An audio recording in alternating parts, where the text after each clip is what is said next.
ಇದು ಈ ರಾಜ್ಯದಲ್ಲಿ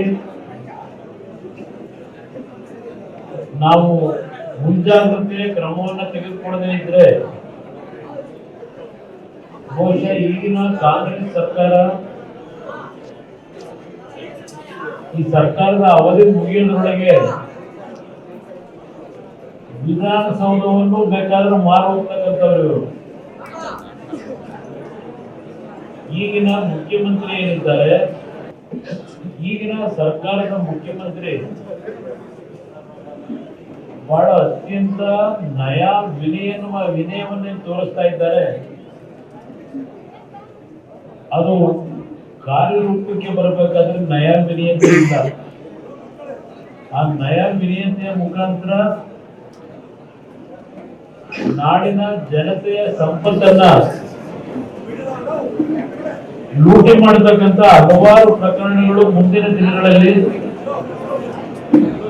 ದಾಖಲೆಗಳ ಸಮೇತವೇ ನಾಡಿನ ಜನತೆಯ ಮುಂದೆ ಇರ್ತಕ್ಕಂಥ ದಿನಗಳು ದೂರ ಇದೆ. ಪ್ರಮುಖವಾಗಿ ಇವತ್ತು ಬಹುಶಃ ನಮ್ಮ ನಗರದ ಜಿಲ್ಲಾ ಘಟಕದ ಅಧ್ಯಕ್ಷರು ರಮೇಶ್ ಗೌಡರು ಮತ್ತು ವೇದಿಕೆ ಮೇಲೆ ಇರ್ತಕ್ಕಂಥ ಹಲವಾರು ಮುಖಂಡರು ಬಹುಶಃ ಇವತ್ತಿನ ಸಭೆ ಕರೆದಿರ್ತಕ್ಕಂಥದ್ದು ಇತ್ತೀಚೆಗೆ ರಾಜ್ಯದ ಹೈಕೋರ್ಟ್ ನ ಉಚ್ಚ ನ್ಯಾಯಾಲಯ ಏನಿದೆ ನಮ್ಮ ರಾಜ್ಯದ ಏಕಸದಸ್ಯ ಪೀಠ ಮತ್ತು ದ್ವಿಸದಸ್ಯ ಪೀಠದ ನ್ಯಾಯಮೂರ್ತಿಗಳು 1995ರಲ್ಲಿ ಒಂದು MOU ಆದಂತ ಬೆಂಗಳೂರು ಮೈಸೂರಿನ ರಸ್ತೆ BMICP ರಸ್ತೆಯ ಯೋಜನೆಗೆ ಸಂಬಂಧಪಟ್ಟ ಹಾಗೆ ಕಳೆದ 29 ವರ್ಷದಿಂದ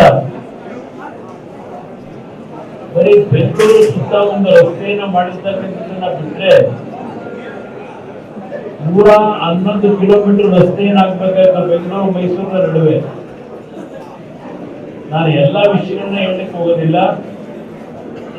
ಆ ನ್ಯಾಯದಲ್ಲಿ ಬಂದಿರತಕ್ಕಂತ ತೀರ್ಪು ಅನ್ನೋದು ಒಂದು ಭಾಗ, ಹಲವಾರು ರಾಜ್ಯ ಸರ್ಕಾರ ಮೌನಕ್ಕೆ ಶರಣಾಗಿ ಆ ಕಂಪನಿಯ ಫ್ರೇಮ್ವರ್ಕ್ ಅಗ್ರಿಮೆಂಟ್ ಏನಿದೆ ರಾಜ್ಯ ಸರ್ಕಾರದ ಜೊತೆ, ಆ ಫ್ರೇಮ್ವರ್ಕ್ ಅಗ್ರಿಮೆಂಟ್ ಅನ್ನ ಉಲ್ಲಂಘನೆ ಮಾಡಿ ಹಲವಾರು ರೈತ ಕುಟುಂಬಗಳ ಭೂಮಿಗಳನ್ನ ಸ್ವೇಚ್ಛಾಚಾರವಾಗಿ ಈ ಒಂದು ಯೋಜನೆಯ ಹೆಸರಿನಲ್ಲಿ ಭೂ ಸ್ವಾಧೀನ ಮಾಡ್ಕೊಂಡಿದ್ದಾರೆ. ಆ ಭೂ ಸ್ವಾಧೀನ ಮಾಡಿರ್ತಕ್ಕಂಥ 20 ವರ್ಷಗಳಲ್ಲಿ ಆ ರೈತರಿಗೆ ಇವತ್ತಿನವರೆಗೆ ಹಣವನ್ನು ಕೊಟ್ಟಿಲ್ಲ.